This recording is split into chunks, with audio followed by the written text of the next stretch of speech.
Hey techies, UPI Unified Payment Interface இதை வந்து NPC வந்து 2016ல நம்ம இந்தியாவில் லான்ச் பண்ணாங்க. இதை வந்து பீப்புள்ஸ் வந்து ரொம்பவே வரவேற்றாங்க. அதனால ரீசெண்டா IIT டெல்லி வந்து இதை பத்தி ஒரு சர்வே எடுத்தாங்க. அதுல வந்து 2 இம்பார்ட்டன்ட் ஃபேக்டர் வந்து நம்ம இதுல இருந்து தெரிஞ்சுக்கணும். அது தெரிஞ்சுக்கிறதுக்கு முன்னாடி இந்த டைப் ஆஃப் டெக் அண்ட் இன்னோவேஷனுக்கு நம்ம டெக்ஸிஃப் சேனலை ஃபாலோ பண்ணிக்கோங்க.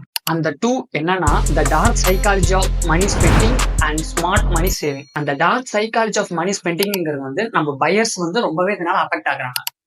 அது எப்படின்னா, நம்ம நார்மலா யூபிஐ வராதுக்கு முன்னாடி யூபிஐ வந்ததுக்கு அப்புறமும் நம்மளுடைய ஸ்பெண்டிங்கிறது வந்து 74.2% அளவுக்கு அதிகமாயிருக்கு.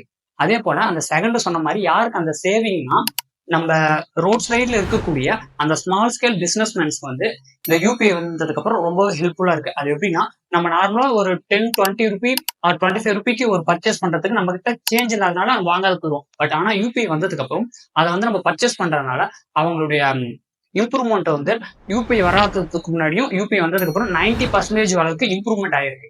நீங்க வந்து யூபிஐ வந்ததுக்கு அப்புறம் எந்த அளவுக்கு மணி ஸ்பெண்ட் பண்றீங்க?